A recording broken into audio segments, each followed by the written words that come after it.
शिवहर शंकर नमामि शंकर शिवशंकर शंभो। हे गिरिजापती भवानी शंकर शिवशंकर शंभो। ओम नमस्कार. श्री स्वामी समर्थ मंडळी. उद्या आहे सोमवार आणि नागपंचमी. श्रावणी सोमवार आणि नागपंचमी ही एकाच दिवशी आलेली आहे. तसेच आपल्याला या दिवशी आपण ही सोमवारची आणि नागदेवाचीही पूजा करत असतो. तर ही नागाची पूजा आपल्याला या 1.5 तासाच्या राहुकाळात चुकूनही करायची नाही. बघा, चुकूनही नागपंचमीची किंवा नागाची किंवा श्रावण सोमवारची पूजा जी आहे ती आपल्याला अजिबात करायची नाही. तर पहा, वेदकाळापासून नागपंचमी हा सण अत्यंत महत्त्वाचा मानला जातो. आता नागपंचमीची पूजा या दिवशी सकाळी करण्यासाठी आपल्याला काय करायचं असतं, मी काय सांगितलं तर बघा, उद्या सोमवार आणि नागपंचमी ही आलेली आहे आणि आपल्याला या 1.5 तासाच्या राहुकाळात चुकूनही नागाची पूजा करायची नाही. तर कोणते शुभ मुहूर्त आहे ते आपण जाणून घेणार आहोत. तत्पूर्वी काय करायचं आहे तर आपल्याला सकाळी उठल्यानंतर स्वच्छ अशी अंघोळ करून घ्यायचे आहे. नवीन वस्त्र अलंकार धारण करायचे आहेत, कारण नागपंचमीला नवीन वस्त्र परिधान करण्याची प्रथा आहे. यानंतर आपलं घर स्वच्छ करून घ्यावं, देवघरातील देवांची पूजा करून घ्यावी, पाटावर हळद चंदनाने नाग नागिनी त्यांच्या पिलांची चित्र काढावी आणि शक्य असेल तर नागपंचमीला नागदेवतेचा फोटो सुद्धा मिळतो, तो सुद्धा आणून तुम्ही भिंतीवर चिटकवला आणि त्याची पूजा केली तरी सुद्धा चालतं. आता त्या नागाची पूजा करून त्यांना दूध, लाह्या, आखाडा, दुर्वा वाहून पूजा करावी. नागदेवतेची पूजा करून त्यांना दूध अर्पण केल्यानंतर किंवा साखरेचे, उकडीचे, पुरणाचे दिंड हे नैवेद्य दाखवावे, कारण या दिवशी याच नैवेद्याचा खरा मान असतो. यानंतर शेवटी आरती करायची आहे, कापूर जाळायचा आहे आणि घरातील वातावरण हे आपल्याला सकारात्मक आणि प्रसन्न करायचं आहे. तर ही झाली पूजा करण्याची पद्धत. आता या दिवशी आपल्याला कोणत्या चुका आहेत त्या करायच्या नाहीत आणि त्या आपल्याकडून चुकूनही झाल्या नाही पाहिजेत.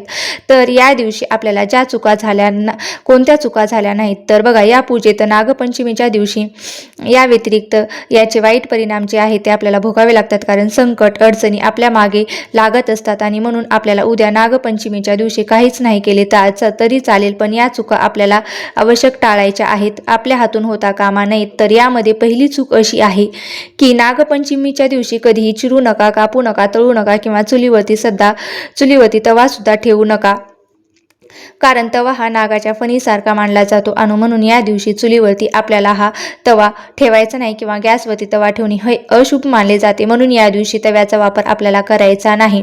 तसेच कुठलेही पदार्थ तळायचे नसतात, कुठल्याही भाज्या आपल्याला कापायच्या नसतात, चिरायच्या नसतात. या दिवशी चुकूनही सुद्धा चाकू वगैरे, आपल्याला सुई वगैरे वा धारदार वस्तू ज्या आहेत त्या आपल्याला अजिबात स्पर्श करायच्या नाहीत किंवा आपल्याला वापरायच्या नाहीत. तुम्हाला सकाळीच एका चाकीवरती गोळा करून त्या साईडला कुठेतरी ठेवून द्यायच्या आहेत, जेणेकरून घरातील कोणत्याही व्यक्तीच्या हातामध्ये त्या वस्तू येणार नाहीत, याची काळजी आपल्याला घ्यायची आहे.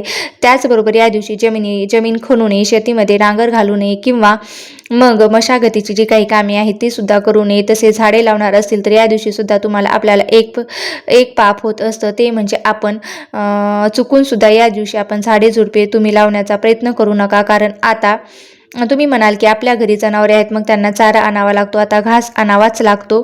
तर बघा, सुद्धा गावाकडे नागपंचमीच्या आदल्या दिवशी चारा आणून ठेवला जातो आणि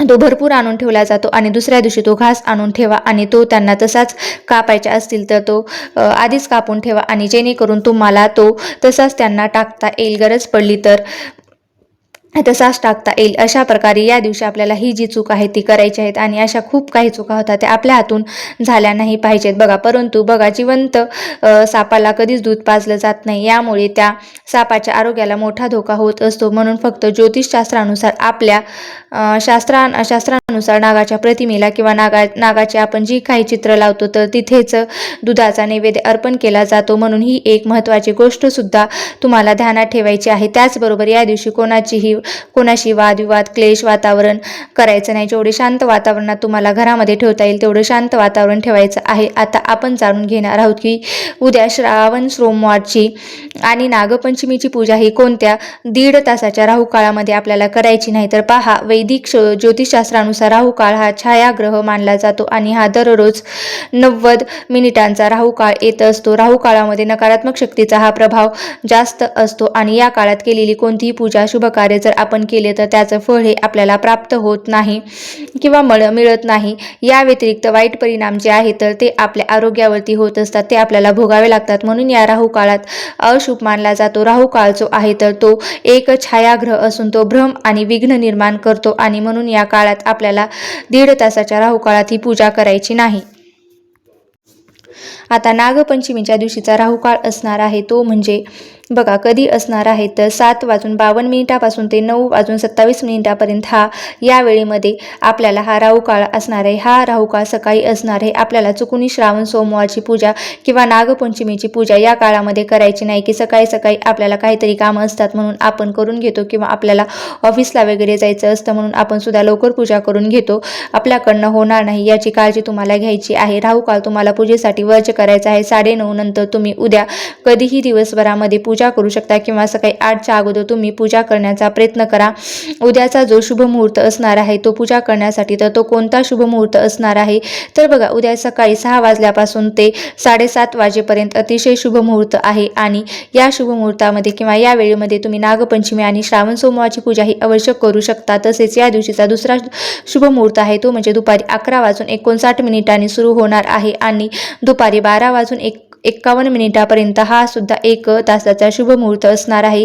या मुहूर्तावरी सुद्धा तुम्ही पूजा केली तरीही चालेल, कारण मुहूर्तावरती आपण जी काही पूजा करतो तर त्याचं आपल्याला शीघ्र फळ हे प्राप्त होत असतं. म्हणून मुहूर्त हा आपल्यासाठी अत्यंत महत्त्वाचा असतो. या शुभ मुहूर्तावरती तुम्ही पूजा केली तर त्याचं फळ नक्कीच मिळतं आणि भगवान महादेव, नागदेवता कृपा यांची नक्कीच आपल्याला प्राप्त होत असते. आयुष्यातील सर्व दुःख, अडचणी, संकट, आजारपण हे कायमचे दूर होत असतात. अशा पद्धतीने तुम्हाला संपूर्ण नागपंचमीची माहिती जी आहे ती मी तुम्हाला सांगितलेली आहे. आता आपण पाहणार आहोत की दोन्ही योग एकत्र जुळून आलेले आहेत आणि नागपंचमीची देखील पूजा आपल्याला करायची आहे. श्रावणी सोमवार सुद्धा पूजा केली तरी पहिली पूजा कोणती करावी तर ज्योतिषशास्त्रानुसार उद्या पहिल्यांदा श्रावणी सोमवार ची पूजा करावी आणि यानंतरच आपल्याला नागपंचमीची पूजा करावी, कारण नाग हे भगवान महादेवांचा अलंकार आहे. म्हणून उद्या तुम्ही श्रावणी सोमवारची पूजा करा आणि नंतर नागपंचमीची पूजा करायची आहे. त्याचबरोबर या दिवशी करण्यासाठी एक अतिशय प्रभावी सुद्धा उपाय मी तुम्हाला सांगणार आहे, जो महाशिवपुराणात सांगितलेला आहे. तो उपाय म्हणजे तुमच्यासोबत मी शेअर करणार आहे.